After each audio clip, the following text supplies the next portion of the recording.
Good afternoon, everybody. This is Stephanie Brown, the suburban shaman from Painted Caves Studio, welcoming you to the third video in my series on Modern Totemism. So this series is based in part on my awesome book, The Modern Totemist. If you like what you hear and you'd like to learn more, the book is now available from my website, paintedcavesstudio.com. So that out of the way.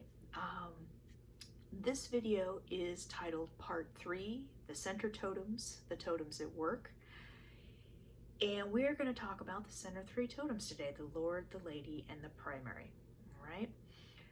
So last time in Part 2, and if you haven't seen Part 2, I will put a link to it down in the description because I'm going to be referencing it. You're going to want to watch that first. But in Part 2, we talked about the 6 elemental or directional totems and how they form the reality of your existence as a physical being. They help you maintain balance or harmony between all of the conflicting aspects of your character. Whereas the center 3 totems are a little bit more about how you view and understand yourself, okay? And they all are with you in the center. You may remember me asking you in Part 2 to remember yourself seated in the middle of a compass with your 6 totems sitting at the cardinal directions and above and below you, okay? The Lord and the Lady and the Primary are with you in that center point where the arrow goes. Similarly, the X, Y, and Z axis we talked about, which in mathematics is necessary to define a unique point in space, they're with you on the point, okay? So let me introduce you to them. All right, now, first and foremost, the primary totem. This is usually what we mean when people say your totem. It's most paramount, and in many ways it is the most important. It is the animal that is directly reflective of your entire essential self. It takes on the qualities of all the other 8 totems together. Put simply, it is the face of your soul. So in a lot of ways, it's the most you that it can be without actually being you.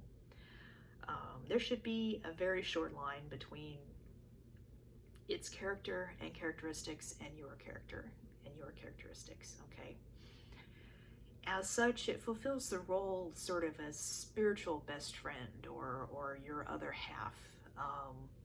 It can be your confidant, your mentor, your advisor, your guide.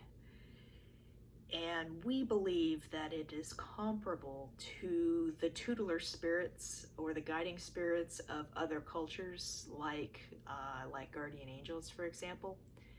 Really, all 9 of your totems are like guardian angels, but really the one that is probably going to, how do I want to phrase this? Most people don't understand themselves to have 9 guardian angels. They just have 1, right? Okay, if you resonate with that, then the one that you're thinking of is going to be your primary totem, okay? So seated with the primary, some may say just over the left and right shoulders, or being the left and right hand side of the self, are the Lord and Lady totems, which are, they encompass 2 related but distinct concepts. They are your divine feminine or your divine masculine, or your feminine and masculine tendencies within yourself, how you define the ideal man or the ideal woman.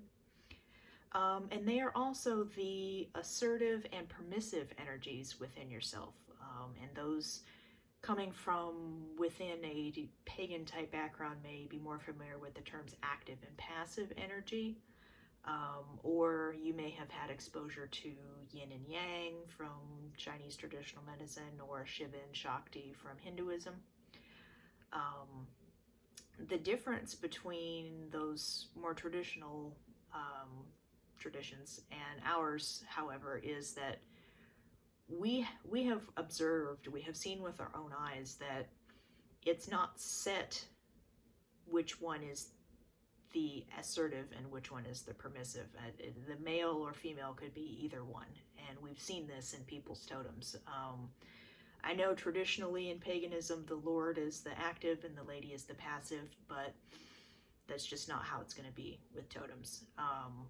Like, for example, in me and in my husband and in other people we've seen, the Lady is the assertive one and the Lord is the permissive one. It just depends on how your brain, how your unconscious mind, how your spirit has organized things. Okay, so, and I also like to point out this really isn't about your individual gender identity. You may identify as male or female or both or neither, and this isn't about that. You may be completely non-binary and you're still going to have concepts within your mind of maleness and femaleness, and that's what we're talking about, okay? All right, so these three totems have two very important and related, say, jobs that they have within you. And the first is they provide spiritual strength, we'll say, spiritual mojo, spiritual energy. They are your greatest source of spiritual protection, of spiritual healing, spiritual advice, all of which can be applied to the non-spiritual, to the regular world as well. As I've said, they will become your greatest and most valuable source for advice on anything because they know you better than you know yourself. The three of them will become your counsel, your confidants, your advisors that are there to help you do or think or achieve anything that needs doing, all right? And along that same vein, some of you who are more familiar with pagan traditions such as Wicca may have noticed that there is definitely a connection between the 6 elemental totems and the Lord and the Lady, and with the energies that are evoked during a Wiccan circle. And that is definitely the case. We believe that each of these totems are your direct connection to each of those energies. Your fire totem is your connection to the fire elemental energy. Your Lord Totem is your direct connection to the Lord divine energy, that kind of thing. And they can provide a pathway like no other to summoning and directing those energies. If you're the type of person who does energy manipulation in the pagan way, they are the easiest and most efficient way to summon those energies. And I think I probably will do a video on casting a circle in a totemic fashion at a later time, all right?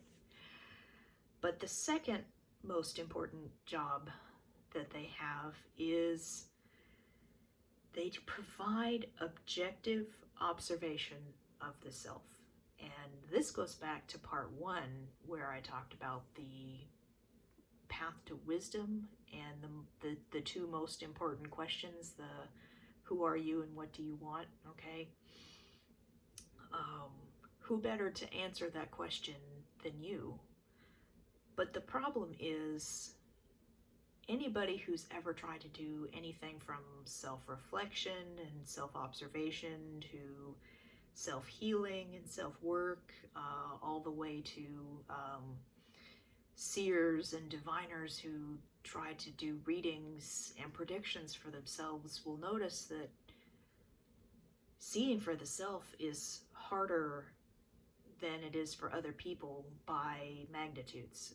And I'm not completely sure exactly why that is. It just is. It's hard to see the self the way we see others. It's hard to understand the self the way we understand others. What what a problem is or what an issue is and somebody else is obvious to you in a way that it's just not when it's yourself, right? We've all been in those situations. It's easy to give advice to other people, but not so much to yourself. But when you recognize and come to know your totems, specifically your center 3 totems, your identity totems, you are able to observe the self as another. You are able to speak to the self as you would another. You're able to observe the self as you would another. You're taking subjective observation and turning it into objective observation, okay? And while that is just a trick of perspective, the way that helps you see what you've got going on within yourself, I really can't even express how much that improves the situation, okay? To take a part of yourself and put it out here where you can have a face-to-face conversation with it clears up so many issues and allows you to really see what you've got going on inside your emotions, which in your thoughts, your life in just a general sense. And that, more so than anything else, is what's necessary to know the self on that path of wisdom, right?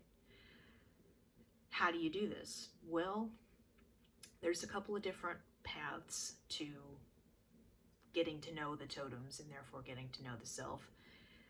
One of them is going to be really looking and figuring out their role in nature, because how the totem relates to the natural world is going to be reflective of how you relate to your world. A predator totem, for example, is going to be very goal driven. A animal that gathers food for the winter is going to be very resource driven, that sort of thing. But the other path is just to communicate with the totems directly.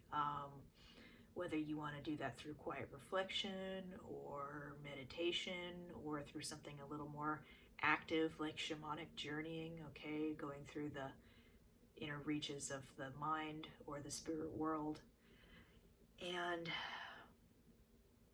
let's see, if anybody has any questions about those, I will answer them in the description, but it's difficult to do those sorts of things in a video, so we'll see whether we do any meditations in these videos or not.